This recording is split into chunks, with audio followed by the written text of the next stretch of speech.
All right, let's move on with another Candlekeep adventure. This one here is called Sarah of Yellowcrest Manor, which you can see is for 7th level characters. So they tell you right off this one's all about an unsolved mass killing in Waterdeep. Now, a ghost who was one of the victims actually gets all this started for the family. So they tell you at sometime 5 years ago, a mage right here brought the book in, and it's all about the Yellowcrest family, who is actually a very well-known family in town. So the characters will have no trouble finding information about these people. But again, they mentioned there was a mass killing. Years back, there was an individual who had his wife, children, and servants all murdered. Now we're going to see that the father of these children, husband of this wife, is actually the one who did it. So we'll see more of that further along. So here's the book right down here at the bottom. Beginning the adventure is very easy on this one because they tell you as the characters are in the library, this ghost just suddenly appears. So they give you a little box to read right here. They tell you the air goes chilly. They see a cloud of vapors, and this young woman who's translucent appears before them. You can see she has on a servant's uniform, and it's got a symbol of a tree outlined by a rising sun. And we're going to see that a little bit further along too. The figure weeps, but she can't speak because her tongue is gone. It was ripped out of her, so she has to communicate in other ways, maybe by moaning and pointing to pages in the book. There's lots of ways this could happen. They'll look at that further along too. But to tell you with the book description, there's a symbol that you see on Sarah's uniform that's the same as what you see on the cover. See, it looks like a little tree right here, and you got these little yellow spots or whatever here. That is a symbol of that family, so they'll probably put this together. So again, since this is a famous family in the area, somebody with a DC 14 intel check will figure out, hey, that's the seal of the Yellowcrest family who's well known in this area. So who is this ghost right here, Sarah? They tell you that she came from a very poor family and went to work for the Yellowcrest family. Even though they call this a book, it's really more her journal. It's got her drawings and day to day what was going on in her life and that of the Yellowcrest family and so on down the line.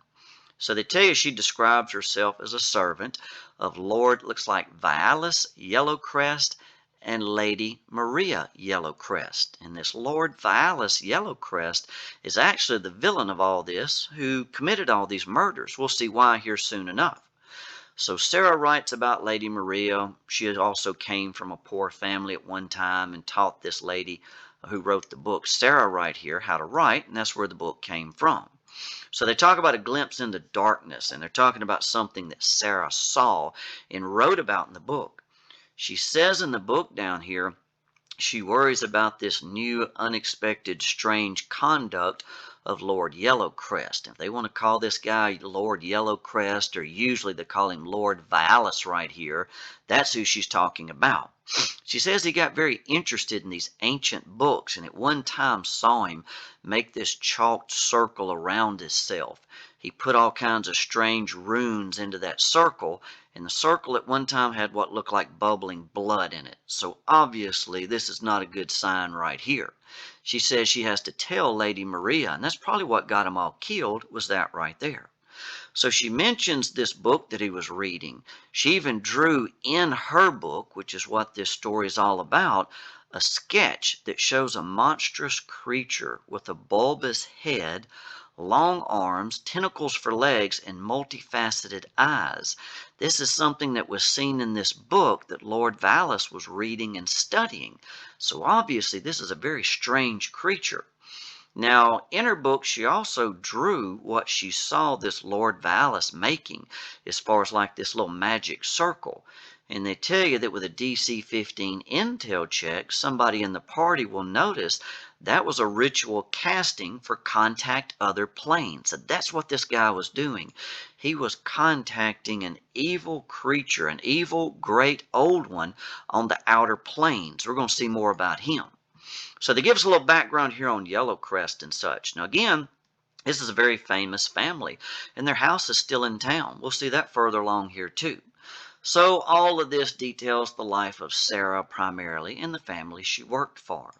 So they tell you that this spirit, this ghost Sarah that appeared before them, can reveal information. Now again, don't forget her tongue's been ripped out, so maybe she points to pages in the book.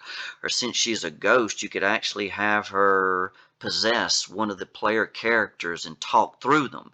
And don't forget, she's not looking to do any harm. She's looking for help.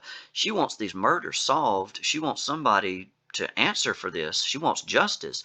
And she knows this Lord Valis guy is the one who did it. So what will she reveal to the players right here? Yellowcrest Manor is still over here on what looks like Delzorin Street. So they ask around town. This is easy to find. Lord Valis and Lady Maria had 2 sons and a daughter. The family owned several businesses which are still in town. This is a way to connect the players to someone who collects gold for this Lord Valis guy and follow him back or get information one way or another. So they'd mention here too that with all these businesses, there's an elf named, looks like Farrell, who still collects the money from these businesses and returns it to Lord Valis, looks like twice a 10-day. Sarah also had a very romantic relationship with this, he says, squire here, who is now a knight named Veckin. And we're going to see him further along. This is somebody the party members will probably speak to at some point also. So the details of the murderers at Yellowcrest Manor can be learned within a few hours of research and Waterdeep history and so on down the line. This was like a very famous murder that happened, so everybody knows about it. Sort of like when there's a big murder in the news and it goes national these days, same kind of idea from what I take from the readings. So what supposedly happened with these murders? Well, supposedly Lord Yellowcrest, again that's Valis right here, if that's how you say his name, was away, but he wasn't. He was the one who killed everybody. There were rumors at the time of a cult in the area, and that's a pretty good rumor because this guy has started a cult. The family themselves had a very good reputation, so this is all really surprising to everyone. So here's Sarah the ghost right here, and again she can't speak. It's probably why she has her hand up to maybe her chest there trying to show she can't speak or whatever, but here she is, the grieving ghost. Now her spirit is bound to the book, Sarah of Yellowcrest Manor. They tell you that she is actually a ghost right out of the monster manual and such. But again, don't forget, she's not looking to harm anyone. So again, can't speak. Her tongue was cut out. So she communicates any way she can through moans, pointing to parts of the diary, so on down the line. And again, they can get a little bit of information from her. Now, there's no need for her to go with the party. And remember, she's bound to the book. Candlekeep's not going to let the book leave the library, not willingly and such. So once they've gotten a little bit of information from her, kind of hint to the party this is all she knows. Have her keep repeating the same thing over and over, something like that. But again, she wants justice for the dead, herself and the others who were killed. So what does she know? What can they learn from her by pointing to the book or possessing someone in the party? She knows Lord Valis was the killer because he actually killed her. And not just her, he killed his wife, children, servants, you name it. It was all part of a dark ritual we'll see more about. So the book that Sarah observed Valis reading was all part of this ritual. Evil stuff was brought out from this book by him. The souls of his wife and children have not moved on, and their remains are missing. You'll see later he actually had them, I guess you'd say, cremated and put into an urn, which he uses as a magic item to talk to this evil great old one. So the party can actually find that urn, find the remains of these people, and have them buried in hallowed ground, and it'll release their spirits. And that's what Sarah wants. And it's going to release her spirit too. We'll see that at the very end of all this. So again, don't forget, she's not looking to harm them, just get them to help. So what really happened? Again, we said this Lord Valis murdered his family. It's all about his contact with this otherworldly entity. This is evil, evidently a great old one named, looks like Gurnu. So this guy has now established a cult dedicated to this guy, sort of like he's trying to get warlock-like powers from this great old one right here. You've probably seen that from creating the characters and such. Now, after the murders, he moved to a village called Greenfast right here, which is not far away. But there's a connection in town. This elf named Farrell still comes to town and collects money for him and returns it to him. So if the party hangs out at any of the businesses that this Lord Vallis owns, they'll see this elf, and he's easy to locate. We'll see that here in just a second. And they could question him, follow him, whatever they want to do.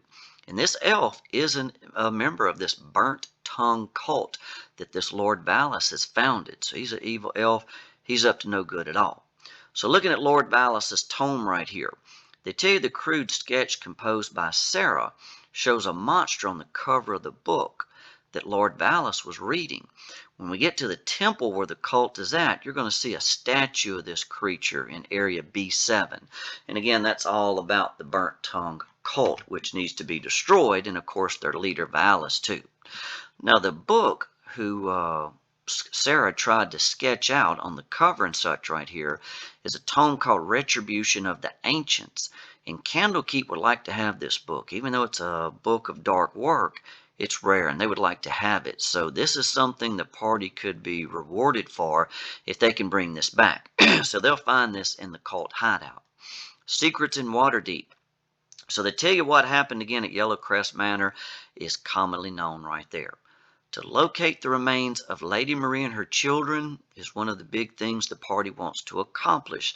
They want to free Sarah, who is the ghost that's visiting them, and these other people all at the same time who were murdered all collectively together. So remember, she can't leave the book, and the book can't leave the library. And again, don't let the party think that it would be greatly to their advantage to take her. They've learned all they can from her. So Yellowcrest Manor's famous in town. Everybody probably knows it is where the murders took place. Here's the street name. Anybody could direct them to it. And currently there's another family called the, looks like, Falgarst family living there. So if the adventurers go there, they'll be met at the door by a butler named Arnulf. Now this guy right here knows the history of the house, and he's happy to speak to the characters about it.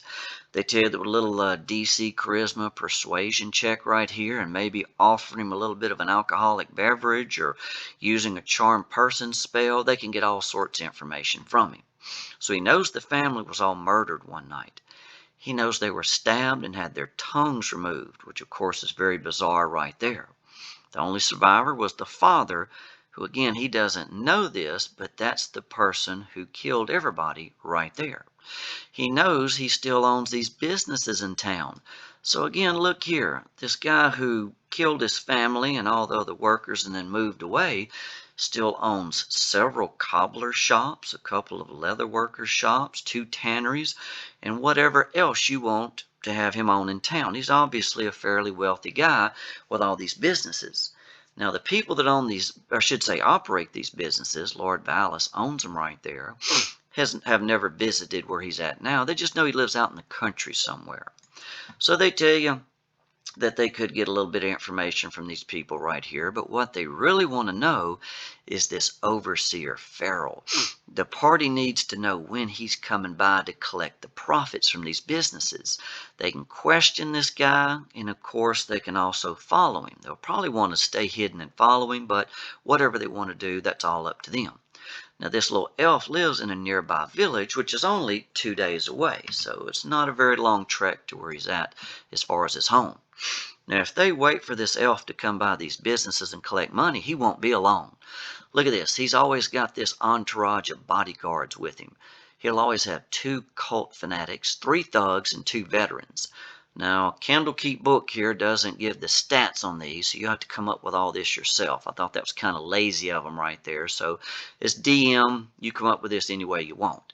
So here's Farrell, the evil elf, who's a business partner of the murderer, that Lord guy. So he does know where he's at, and he's a member of that cult. So they give you a little background information on Farrell the elf. They tell you he's very proud and cruel. He likes to be in control at all times. He's very pompous and wears a big red hat. He looks sort of like an elf pimp right here, right? So he really stands out. He's really flashy. He likes everybody to know he's got money and he's in control. So they talk about speaking with the elf here. Now don't forget, he's followed by all these bodyguards. What's it? 2, 5, 6, 7 of them at all times. So when the party approaches, as long as they're polite, he'll pretend to be interested in what they have to say. So he knows the basics of the murders just like everybody else in town. At least that's all he'll say, but he actually knows much more. He'll deny that his employer had anything to do with it, but he knows that he did. Farrell's loyalty to the burnt tongue cult in Lord Vallis, notice, is absolute. So this guy can't be threatened, tortured, bribed, you name it. He's not going to easily give up any information on his boss, who is the cult leader. So they tell you if the party's any real trouble to him, he might call for the city watch. But as DM, I'd definitely just have his entourage attack.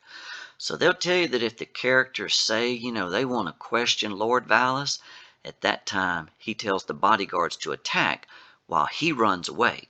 He wants this entourage to attack and delay the party while he gets back to his boss, Lord Vallis, and warns him that somebody's, looking for him. Of course, an adventuring party probably just sounds like trouble to them. So that's where they mention the street fight with the bodyguards right here. And it's kind of odd, they don't give you the stats on any of these cultists, but they tell you they like to cast command or hold person on any of the melee combatants right there. Now they'll fight only to a certain degree. After half of them have been killed, the others surrender. So they do have information about Farrell, the little pimp elf right here. Now they tell you right here they know he's a business partner of Lord Vallis. They know he lives in the town of Greenfast, which is very close to where Vallis and the cult is at right there too. They know he collects the money for him and so on down the line, and there will be a little bit of treasure found here at this time. Again, they were collecting money from these shops, so they've got a little bit of gold and a potion right there, not a whole lot. They also mentioned Sir Vekin is somebody that the party could speak to. Now remember, this is the guy who was a squire at the time who he and Sarah were in love. So she mentions this guy. It's in the diary, so they'll know of this person. And he's actually a very famous lawful good knight in the area. He's famous for destroying a bandit lord. So Sarah will mention this guy, and if they ask around town, people can tell them where to find him. And they tell you he's a very nice guy, very pleasant disposition. So if the party locates him at his home, at first he's very friendly because he thinks this is a group of adventurers he used to know and just doesn't remember them. But then when the party makes known what their visit is about, they tell you that he grows visibly grim and eventually is reduced to tears as he discusses what he knows about the murders. So he was a young fella at the time right here. So he tells you the remains of Sarah and the other servants were taken to a cemetery right here. Vekin remembers talk of Lord Vallis wanting his wife and children to go with him. So again, the party needs to find the ashes of the wife and children. That's going to free them and then free Sarah all at the same time. And again, this guy right here remembers it all very well. He would really like to see somebody answer for these crimes of these murders. So Vekin doesn't know that Lord Vallis is relocated to Greenfast, but if the party finds out and lets him know, he will initially say, he's not really interested in traveling with them. He'll pretend he's not interested in vengeance, but he really is. Now, adventuring friends of his have also told him, which he can tell the party, that travelers along the way towards this Greenfast are being robbed, and then also they're being taken because bodies are never found. These people are actually being sacrificed by this cult leader, this Lord Vallis. We'll see that further along. But with Vekin's retribution, if the party asked him to go with them, he says, no, I want to leave this in the past. But he's lying. As soon as they leave, he puts on his armor, he grabs his weapons, and he heads out to see if he can find the murderers for himself. So they tell you since he knows the way and he's got a good horse, he'll actually beat the party there. Now he'll get there, but the cultists are going to kidnap him. We're going to see that he's later found in the temple in area B11 with some other captives. So we're going to see this guy further along. So here's the little village of Greenfast. It's real small. I think there's about 10 or 12 little buildings, hardly anything at all to it, just some farmers and traders. So Lord Valis is definitely well known in the village. They say he's a quiet person. They know about the tragedy, supposedly, of his family being killed. And he's moved to an area where there's an old tower. Supposedly he has workers who are looking to rebuild this tower, but that's just a cover. What they're actually doing is excavating an ancient temple or something such as that, which is underground, and that's the new location for his cult. So here in this little village of Greenfast right here, they mention just a few of the buildings which are of significance.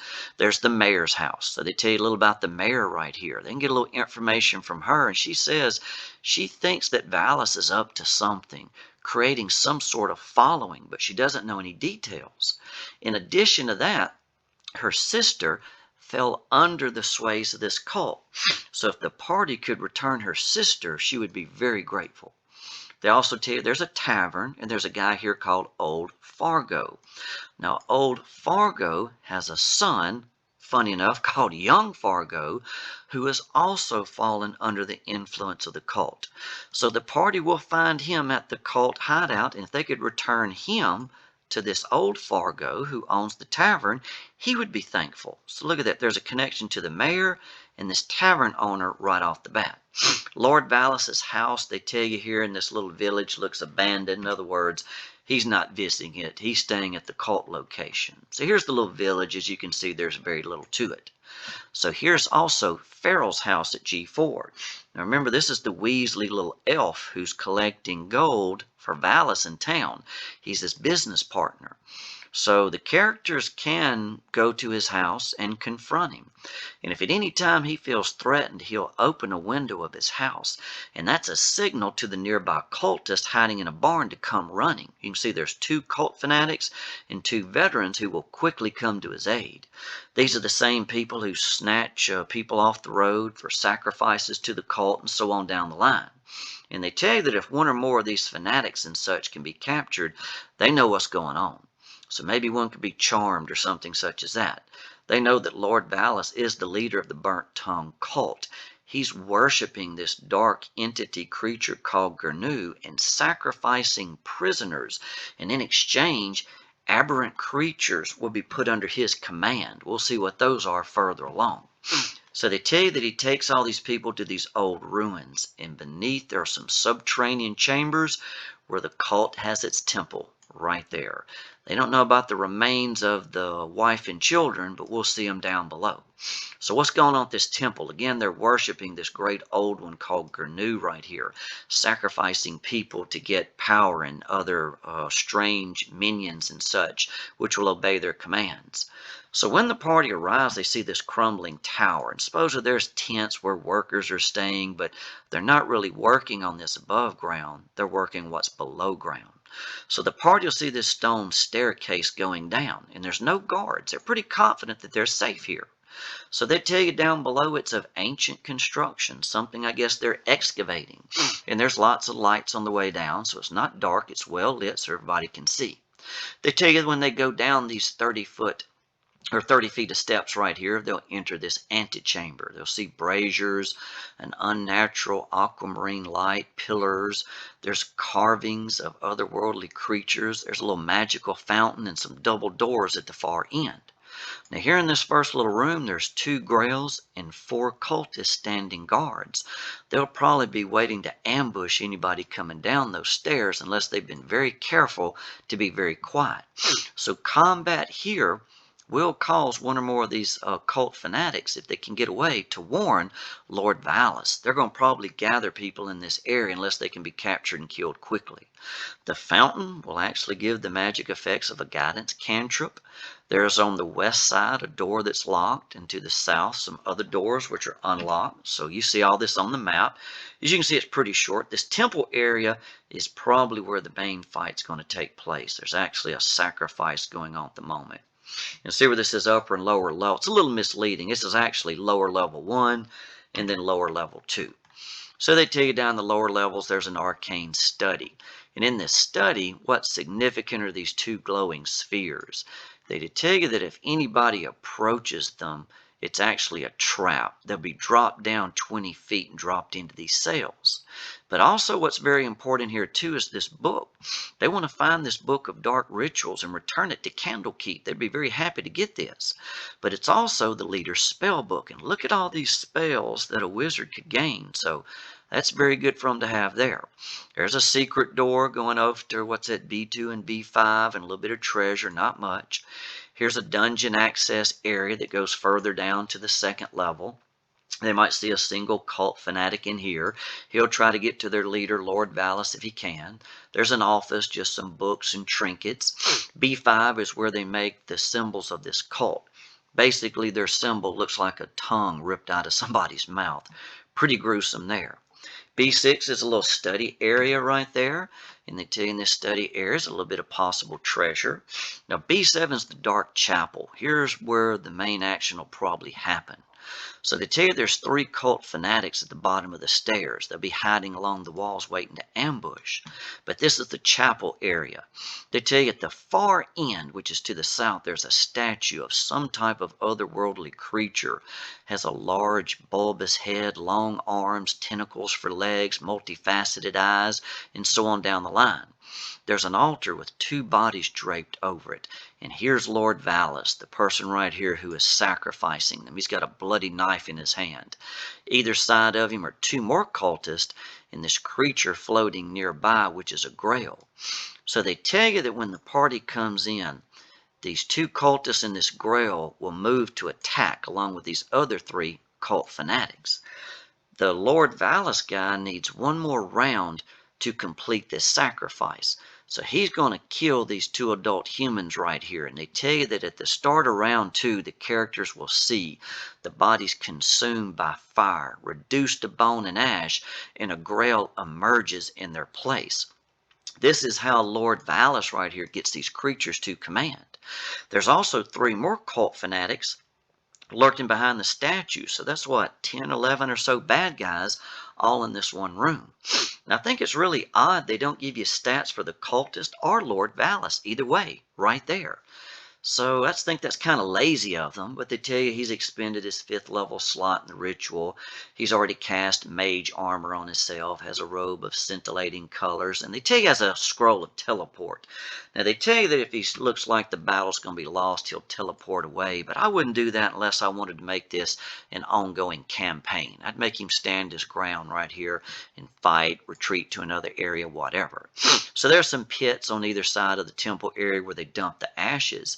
And again, if you want to make this an ongoing adventure, they tell you this huge pile of ashes has actually been saved for some type of huge rituals. You could make this into a bigger fight at a later date if you have the leader survive and get away. So there's a little secret vault area. A library right here has some information about the outer planes. They tell you there's a journal in here that tells you that the remains of his wife and children are in a golden urn that he uses as like a spell casting focus for his rituals. So if the party can find this urn and again get those ashes of his wife and children back to a cemetery, it'll release their spirits. So again, you can have this guy escape, have a big fight later with this big ritual, or have him fight it out right here, however way you want to play it. In B11, there are some sales. Here's the mayor's daughter. They'd like to see her returned. And here's the knight, Veckin. This is, again, is who Sarah was in love with. He got ahead of the party, got captured so they can release him, and also several other commoners, too. In B12, it's a little acolyte's training room. This is where they can find old Fargo's son, and he could be convinced to leave the cult and go back to his dad. So in the aftermath right here, the people in the local village will be shocked about all this. They'll destroy the tower to bury the temple below. And with Lord Valis, again, just ask yourself, you want this to end, with this big fight here, or have him teleport away and with all those ashes create some kind of big monster that's under his control, or maybe a group of them. However you want to play it up right there. If he's captured and returned to Waterdeep, he'll admit his guilt and he'll be executed. So play it however you want right there. This book, again, Retribution of the Ancients, would be great to return to Candlekeep. They'd love to have it. They'll give some kind of special favor in return. Young Fargo, again, can be returned to his dad. And again, they need to find this urn that Lord Valis uses with these ashes of his family. Because again, if they're spread in a graveyard, basically been given a decent funeral, their spectral forms will appear. Lady Maria hugs her children. She looks at the party. She gets released. And Sarah gets released at the same time. And Veckin would be very happy about that. Again, that's the knight she was in love with. So this is a pretty interesting adventure right here. Again, what's D&D without an evil cult to fight? So I hope you enjoyed this one right here. Till next time, good luck and good gaming.